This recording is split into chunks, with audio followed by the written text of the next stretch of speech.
Good evening, all of you. You are most welcome on our YouTube channel doctor Akhilesh Sharma. आज हम लोग discussion करेंगे बेटा हमारे बॉडी के अंदर जो कैविटीज पाई जाती है, cavities of the body. Cavities of the body की जब बात आती है बेटा कि हमारे बॉडी के अंदर कौन कौन सी कैविटीज पाई जाती है, कई बार शॉर्ट नोट्स पूछ लिया जाता है कैविटीज ऑफ द बॉडी पे। कई बार किसी स्टूडेंट्स को पूछा जाएगा कि कैविटीज कौन कौन सी होती है, तो मोस्ट ऑफ द स्टूडेंट्स क्या है उसका रिप्लाई नहीं कर पाते। हमारी जो ब्रेन जो सिचुएटेड है ये भी एक कैविटी है। इस कैविटी को जो बोला जाता है बेटा उसको क्या बोलते हैं? Cranial cavity. तो हमारी सबसे पहले जो कैविटी आती है बेटा, जब हम ऊपर से पढ़ते हैं तो सबसे पहले जो कैविटी आती है उसको क्या बोलते हैं बेटा? Cranial cavity.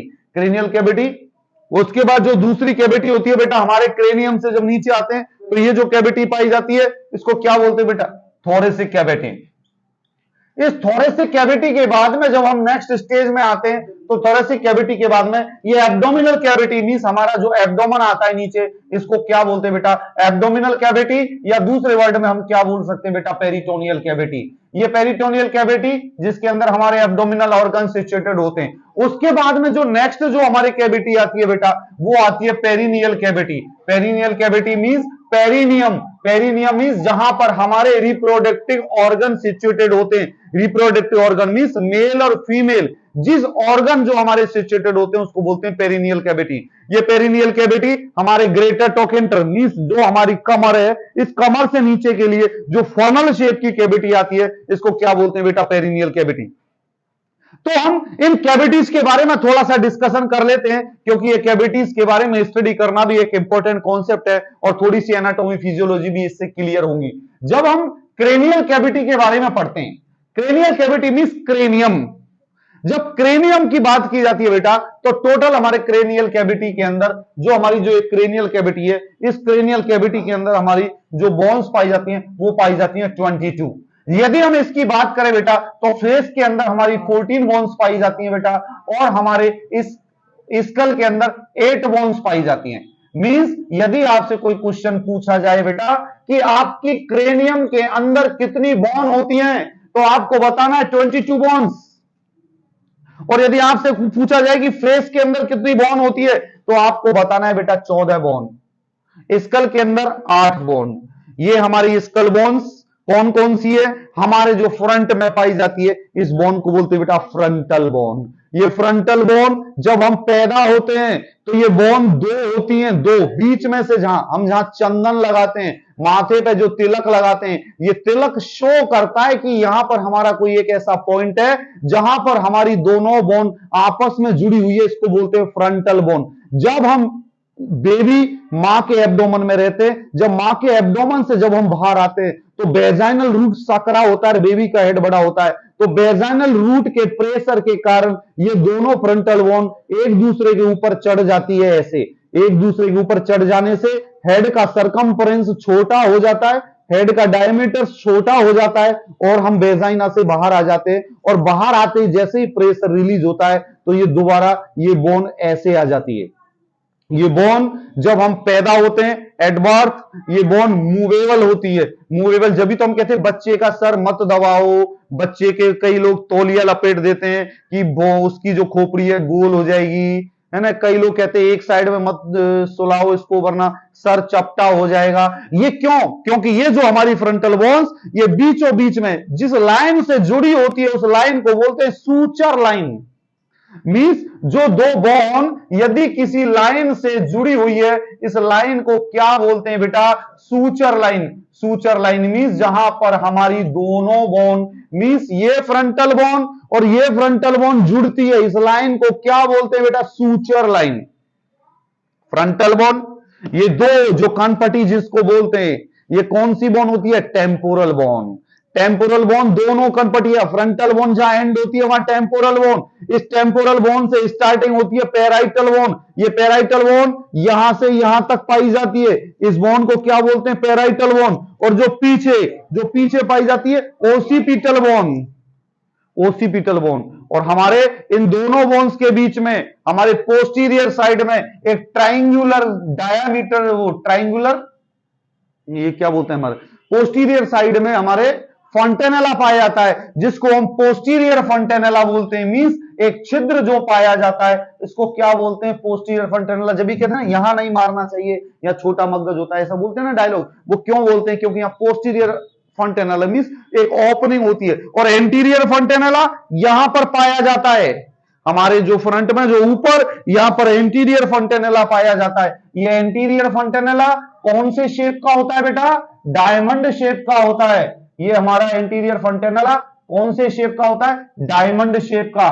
ये एंटीरियर फंटेनेला कुछ समय बाद क्लोज हो जाता है और पोस्टीरियर फंटेनेला भी क्लोज हो जाता है। जब हम हमारी ब्रेन की, जब हम स्ट्रक्चर की स्टडी देखते हैं, जब हमारे ब्रेन के स्ट्रक्चर को हम देखते हैं, तो ब्रेन को जैसे हटाते हैं तो हमारी खोपड़ी के ऊपर सूचर लाइन, जैसे कपड़े को सिलते हैं ना तो वो सिलाई दिखाई देती है, ऐसे ही हमारी खोपड़ी पे हर एक बोन का पार्ट क्लियरली विजुअलाइज होता है, दिखाई देता है। और जहां से ये बोन आपस में, जो क्रेनियम की जो बोन आपस में, जैसे ये पैराइटल बोन ऊपर जिस सूचर लाइन, दोनों बोन यहां जुड़ी हुई है, इनके बीच में जो लाइन है उसको बोलते हैं सूचर।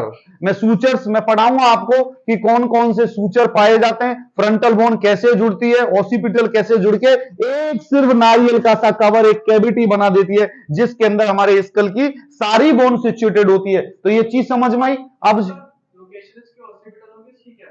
बेटा इसकी मैं बता दूंगा। एंटीरियर फंटेनेला मींस हमारा जो फ्रंटल गया और पैराइटल मिलके बनाते हैं, और पीछे से ओसिपिटल का एरिया आता है, ऐसे मिलके जो बीच में ये डायमंड शेप की बनती है। मींस इधर की भी बोन आती है, फ्रंट की भी आती है, पैराइटल भी होती है और ओसिपिटल भी, सारी जो बीच में एक डायमीटर्स बनाती है। जैसे बच्चों के बीच में धड़कता है ना, यहाँ पे बच्चों के अंदर एक एक्स्ट्रा साइट होती है पल्स लेने की, जिसको क्या बोलते हैं? एंटीरियर फंटेनेला ब्रैगमा।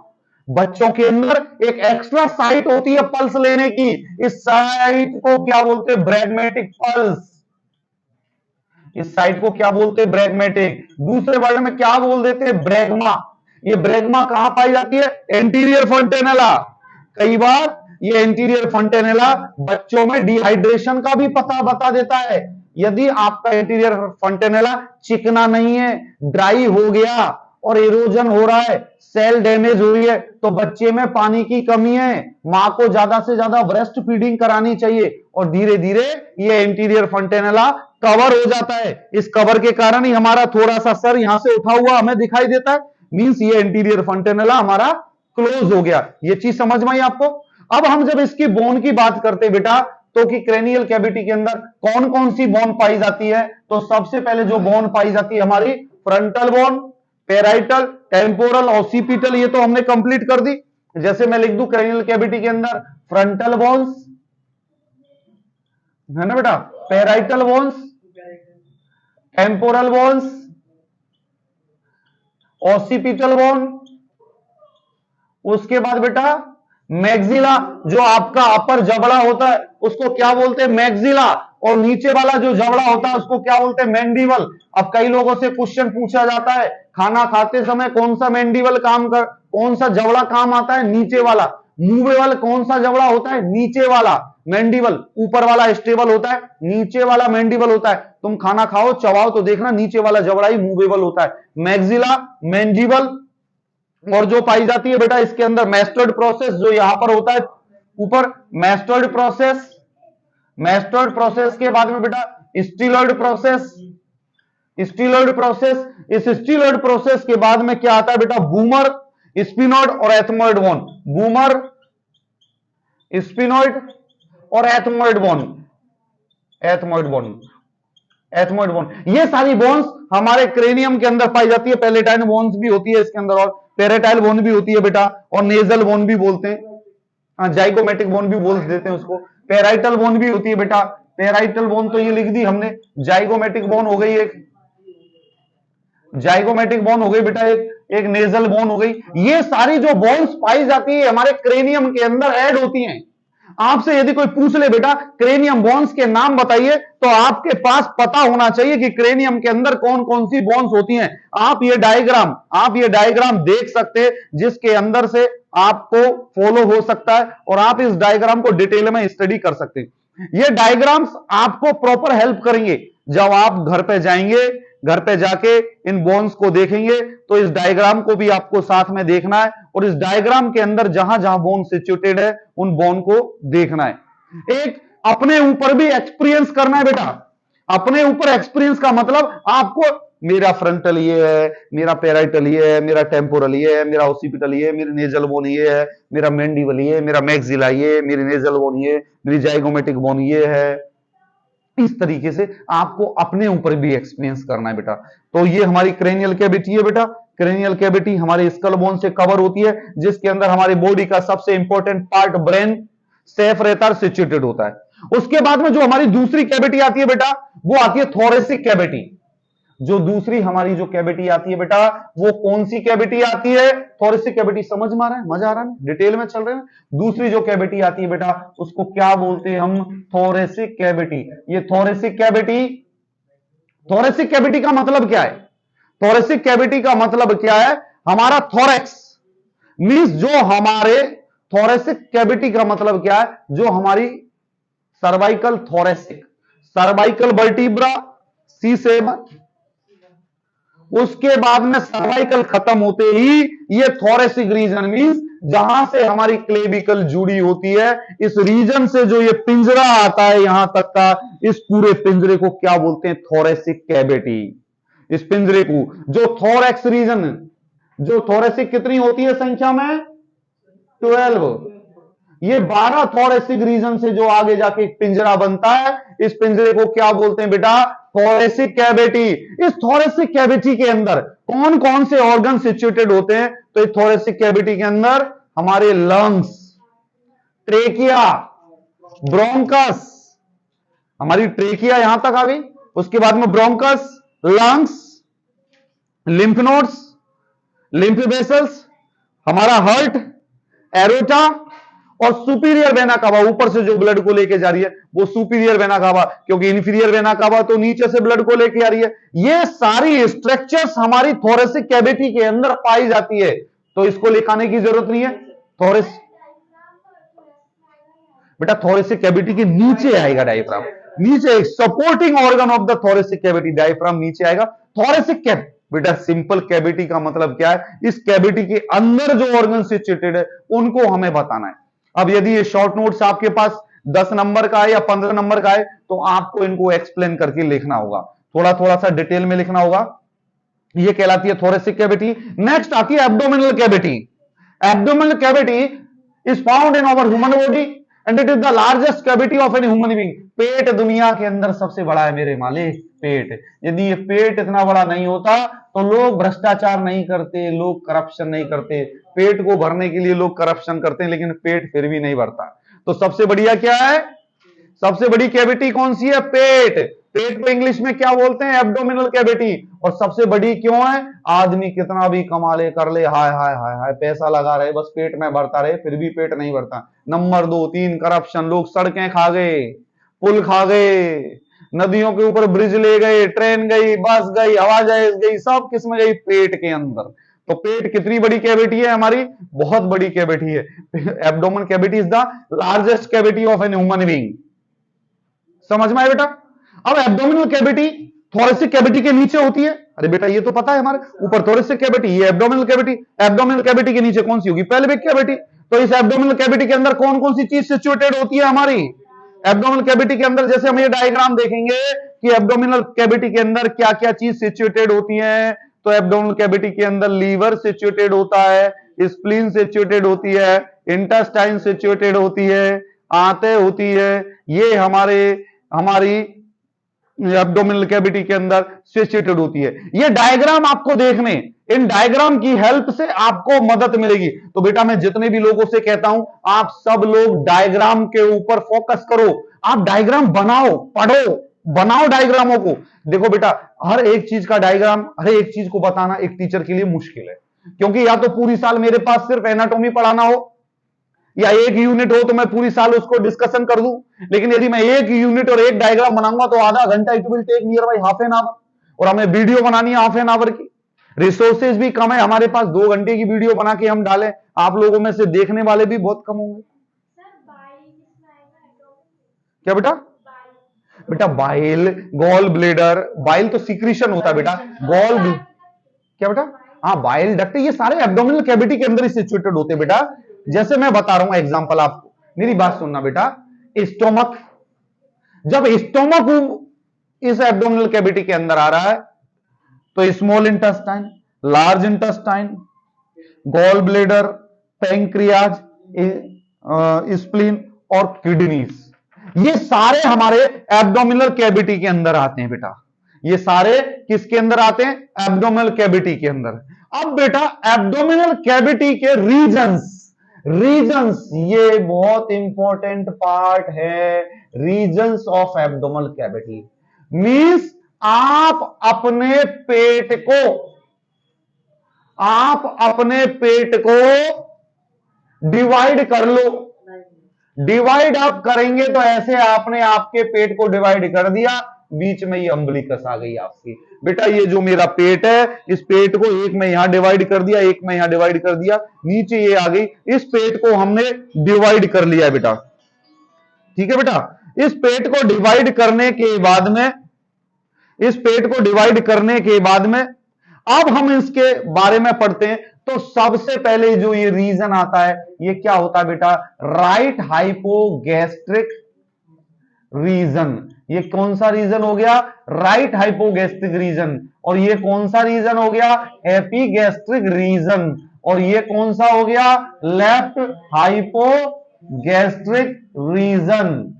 ये कौन सा हो गया? ये कौन सा हो गया? Umbilical region. ये कौन सा रीजन हो गया बेटा? Umbilical region. और ये कौन सा region? Left lumbar region. Left lumbar region, ये हमारा हो जाएगा राइट लंबर रीजन। ये हो गया हमारा iliac, right iliac, right iliac region. ये हो गया हमारा राइट इलियक रीजन। और ये हो गया हमारा लेफ्ट इलियक रीजन। ये कौन सा रीजन हो गया? Left iliac region. और जो बीच में पाया जाएगा बेटा, वो हो जाएगा हाइपोगैस्ट्रिक रीजन। अब बेटा ये क्यों पढ़ना जरूरी है मेरे बच्चे? यदि हम मेडिकल साइंस के स्टूडेंट हैं और यदि हम पूछें कि आपके कहां पेट में दर्द हो रहा है, तो आप बताएंगे सर एपिगैस्ट्रिक रीजन में मेरे पेन हो रहा है, तो मुझे समझ में आ जाएगा एपिगैस्ट्रिक रीजन ये है। आप बोलेंगे sir I am feeling pain in the right hypogastric region, मुझे समझ में आ जाएगा आपके पेट में इधर दर्द है। आप यदि बोलेंगे लेफ्ट हाइपोगैस्ट्रिक रीजन, मुझे समझ में आ जाएगा आपके पेट में यहां दर्द है। अम्बलिकन, आप सबके पास अपनी अपनी अम्बलिकस है, अपनी अपनी नाभि है, सबके पास है ना। तो अम्बलिकल रीजन तो क्लियर है। अम्बलिकल रीजन के लेफ्ट साइड में लंबर रीजन, इधर वाला राइट लंबर रीजन, क्योंकि ये लंबर वर्टिब्रा के नियर बाई जो रीजन पाया जाता है इसको राइट लंबर रीजन बोलते हैं और लेफ्ट लंबर रीजन बोलते हैं। और जो नीचे जो एरिया पाया जाता है इसको बोलते हैं बेटा हाइपोगैस्ट्रिक रीजन। हाइपोगैस्ट्रिक मींस पेट के नीचे बिल्कुल। और राइट में जो इलियक रीजन पाया जाता है और लेफ्ट इलियक रीजन पाया जाता है। आप आपके एब्डोमेन को 6 पार्ट में डिवाइड करेंगे तो सबसे पहला पार्ट ये 2 3 4 5 6 7 8 9, आपके ये 9 एरियाज आपके एब्डोमेन के एरियाज हैं, एब्डोमेन के रीजन हैं जो आपको याद होने चाहिए। बेटा as a anatomical and as a physiological student आपको ये सारी चीजें पता होना चाहिए। ये चीजें रट डालो यार, मुंह में फिरो लो माला की तरह। जैसे एक साधु राम नाम को फिरोता है ना, ऐसे तुम इस एनाटॉमी फिजियोलॉजी के इन शब्दों को फिरो लो तो आपका जीवन सफल हो जाएगा। इसके साथ ये एब्डोमिनल कैविटी खत्म होती है। उसके बाद हम आते हैं पेल्विक कैविटी। आप सबके पास अपना अपना पेल्विस है, मेरे पास भी अपना है। सब अपने अपने पेल्विस पे ही बैठे हुए हैं, कोई दूसरे का किराए पे लेके नहीं आया है। ठीक है, आप जिस पेल्विस के ऊपर बैठे हैं आपका पेल्विस सकरा है, छोटा है, चौड़ा है, मोटा है, फनल शेप का है, गायनेकोइड है, एंड्रॉइड है, वो सब की अलग अलग दिशाएं। बेटा एक चीज और मैं बता देता हूं, female pelvis is known as gynaecoid pelvis. Female का पेल्विस चौड़ा होता है, फीमेल का पेल्विस चौड़ा होता है। फीमेल मैं बेटा ये मिडवाइफरी में समझाऊंगा यार, क्योंकि अभी इसको समझाने लग गया ना तो फिर ये मामला थोड़ा सा बड़ा हो जाएगा ना। और मेल पेल्विस कौन सा होता है? एंड्रॉइड। और बेटा पेल्विस होते तो 4 तरीके, गायनेकोइड, एंथ्रोपॉइड और प्लेटिपेलोइड और एंड्रॉइड। तो ये एंड्रॉइड वर्जन का मोबाइल नहीं, ये android male pelvis. Male pelvis mean funnel shape का, सकरा, जिसकी हड्डियां सकरी, एरिया सकरा, बच्चा मेल पेल्विस के अंदर होके नहीं आ सकता, कई फीमेल के भी हो जाता है, कई फीमेल का पेल्विस इतना सा होता है, लेकिन नॉर्मली फीमेल का पेल्विस बड़ा होता है। भगवान ने हर एक की स्ट्रक्चर अलग अलग बनाई है, देखो ना यार कितना बड़ा कारीगर है ईश्वर। तुम्हें मेल बनाया फीमेल बनाया, अरे भाई हम तो माँ बाप भाई बहन वाले लोग बच्चे वाले लोग हैं, तो हमारे तो मेल भी और फीमेल भी, तो फीमेल को कैसे बनाया है गायनेकोड, बच्चा आए और निकल जाए, बोन्स को स्पेस दिया है, फीमेल की कोकिक्स तो फ्लेक्सिबल बनाया है, अरे मेल की कोकिक्स तो यूं घुसी रहेगी अंदर, उसको ज्यादा खींचाता नहीं करोगे टूट जाएगी। फीमेल की पेल्विस फ्लेक्सिबल होती है कि जब बेबी का हेड आता है तो ये कॉकिक्स सीधी हो जाती है और बेबी शू बाहर आ जाता है ना। तो फीमेल पेल्विस गायनेकोड पेल्विस होती है, मेल पेल्विस एंड्रोइड पेल्विस, ये दोनों टर्म्स पूछी जाती हैं, इस कारण मैंने बता दिया। कभी अभी मैं पेल्विस के बारे में भी आधा घंटा 1 घंटा बोल सकता हूं, लेकिन यार वो मिडवाइफरी में छोड़ दो, अभी हम सिर्फ कैविटी के बारे में पढ़ रहे हैं, तो हमें थोड़ा थोड़ा सा ही पढ़ना है बस, क्योंकि यदि इस पर पढ़ा तो फिर ये रह जाएगा वो हो जाएगा। अब हम जब पेल्विस कैविटी की बात करते हैं तो हमारी पेल्विस कैविटी पेल्विक बोन से मिलकर बनी हुई है। अरे भाई तुम्हारा पेल्विस भी है, घर पे जाके देख लेना, शर्म आ रही है तो, मेरा तो यहां खुला है। ये पेल्विस कैविटी हमारी इलियम एस्चियम प्यूबिस 3 बोनों से मिलकर बनी हुई है। इनको क्या बोलते हैं, पेल्विक बोन्स। मेरी बेटी यदि आपसे कोई ये पूछे कि आपके पेल्विक बोन्स के नाम बताइए, तो आपको पेल्विस बोन का नाम बताना है इलियम एस्चियम प्यूबिस, और ये प्यूबिस जहां आगे जुड़ा होता है इसको बोलते हैं प्यूबिस सिम्फाइसिस। इसको क्या बोलते हैं हम, pubis symphysis. Symphysis means pubic bones का कनेक्शन जो होता है उसको बोलते हैं प्यूबिस सिम्फाइसिस। ये पेल्विक कैविटी फनल शेप की होती है, फनल शेप भी से सकरा सा होता है, मसल्स से बंधा हुआ होता है। भगवान ने कितनी अच्छी स्ट्रक्चर बताई, बताओ ना। फीमेल का यूट्रस वहीं सिचुएटेड है, खिसक ही नहीं रहा। मेल के टेस्टिस वहीं सिचुएटेड है, टेस्टिस के नीचे भी काला कलर दिया हुआ है कि भाई स्पर्मेटोजेनेसिस के लिए जरूरी है हीट फॉर्मेंटेशन हो, इसको गोरा कर देता तो बच्चे नहीं होते, हीट प्रोडक्शन से स्पर्मेटोजेनेसिस नहीं होता। आप ये सोचो ना यार, हम क्या पढ़ रहे हैं, जो कुदरत ने जो स्ट्रक्चर बना दी उस स्ट्रक्चर का कुछ परसेंट हम हमारी किताबों में पढ़ रहे हैं, समझ में आ रहा है। और हम कह देते हैं हमने सब कुछ, अरे सब कुछ बनाने वाला तो कोई और है, हम तो जो स्ट्रक्चर उसने बनाई है उसके बारे में थोड़ी बहुत नॉलेज ले रहे हैं, उससे पास हो रहे हैं, और पास होने के बाद कमा रहे हैं और खा रहे हैं। तो अल्टीमेट यदि हम खा किसका रहे, ऊपर वाले का जिसने हमें बना के दिया है। सोचो तो बहुत बड़ी बात, और ना सोचो तो जिंदगी अय्याशी में निकालो मेरे दोस्तों। The cavity is funnel shaped, the cavity is found below the abdominal cavity. English में लिखा हुआ है भाई कि एब्डोमिनल कैविटी के नीचे होती है, तो हमें भी पता है। अरे आप जब मेडिकल साइंस की इन किताबों को पढ़ेंगे ना यार, एनाटॉमी फिजियोलॉजी पढ़ेंगे, आपको अलग ही मजा आएगा यदि आप पढ़ोगे, दिल से पढ़ोगे तो हर लाइन आपको क्लियर मिलेगी, हर चीज क्लियर मिलेगी आपको। समझे यार, आपके टेस्टिस की स्ट्रक्चर क्या है आपको पता तो होना चाहिए, टेस्टिस का बड़ा होता आता कैसे टेस्टिस ये भी तो पता होना चाहिए यार। कोई पूछ ले भाई साहब मेरे तो एक ही है बताओ, आपको पता होना चाहिए। 2 है। I have seen one person in the age of 30 years, 30 साल का बंदा हो गया, उसने आज तक ये नहीं देखा कि मेरे टेस्टिस कितने हैं। अब कहीं मेडिकल होना था तो उसका पता पड़ा भैया भाई साहब के तो एक ही टेस्टिस है, दूसरा तो आया ही नहीं एब्डोमेन कैविटी से नीचे, क्योंकि ये डिसेंड होते हैं ना एट बर्थ, डिसेंड होते हैं। पहले तो एब्डोमेन कैविटी में होते हैं, वहां बनते हैं, फिर नीचे डिसेंड होते हैं। तो नॉर्मल पढ़े लिखे माँ बाप क्या करते हैं, बच्चा पैदा होता है तो छू के देख लेते हैं ना दोनों गोलियां।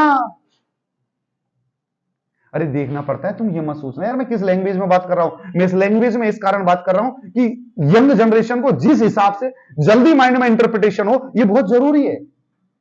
ये फिजिकल एग्जामिनेशन आता है हमारे मेडिकल साइंस और नर्सिंग साइंस के अंदर कि फिजिकल एग्जामिनेशन के अंदर हमें स्क्रोटम देखने होते हैं कि हाँ दोनों हैं, पानी तो नहीं भरा हुआ, ऊपर नीचे तो नहीं है, अनडिसेंडेड तो नहीं है, इन्फेक्शन तो नहीं है कि कोई ज्यादा भारी हो रहा है, स्वेलिंग हो रही है। अब ज्यादा डिटेल में नहीं जाएंगे वरना उधर डिजीज कंडीशन स्टार्ट हो जाएगी। आ जाओ बेटा यही एब्डोमिनल कैविटी के ऊपर, ये नीचे सिचुएटेड होती है। पेल्विक कैविटी के अंदर हमारी स्मॉल इंटेस्टाइन पाई जाती है, लार्ज इंटेस्टाइन के रेक्टम और anus, sigmoid colon, rectum anus. भैया एनस तो नीचे ही है पेल्विस के नीचे, और एनस के ऊपर ही हमारा एक पाउच लाइक स्ट्रक्चर रेक्टम है, जिसके अंदर हम जो खाते हैं वो सुबह निकलता है, वो वहीं स्टोर रहता है।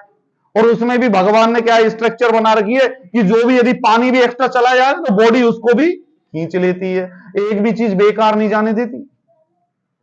उसके बाद यूरिनरी ब्लेडर पाया जाता है, सबके पास ब्लेडर है, जिसके पास नहीं हो मुझे बता देना लगवा देंगे। और रिप्रोडक्टिव सिस्टम, रिप्रोडक्टिव सिस्टम के ऑर्गन्स पाए जाते हैं यहां पर। रिप्रोडक्टिव ऑर्गन सिस्टम मेल और फीमेल जो भी ऑर्गन्स है हम डिटेल्स में पढ़ेंगे, डिस्कशन करेंगे। वहां पर हमारी रिप्रोडक्टिव ऑर्गन सिस्टम का ये डायग्राम है। ये हमारी कैविटीज है ह्यूमन बीइंग की, ये हमारी कैविटीज है जो आपको पढ़नी है। इन कैविटीज के बारे में अब आपको आज एक ब्रीफ डिस्कशन तो मिला होगा, ब्रीफ इंट्रोडक्शन तो मिला होगा, जिसका आपको पता है ये सारी चीजें आपको पढ़नी है, जिनको आपको माइंड के अंदर इंटरप्रिटेशन करना है और पढ़ाई करनी है। बाकी की हमारी और वीडियोस को देखने के लिए हमारे YouTube channel doctor Akhilesh Sharma को सब्सक्राइब करें, शेयर करें और बताएं। आज हमने 4 कैविटीज के बारे में डिस्कशन किया है कि हमारे बॉडी के अंदर 4 कैविटीज पाई जाती है। सबसे पहले cranial cavity, thoracic cavity, abdominal cavity और पेल्विक कैविटी। और वीडियो कैसी लगी ये भी मैसेज कर देना मेरे दोस्तों। धन्यवाद, थैंक यू सो मच।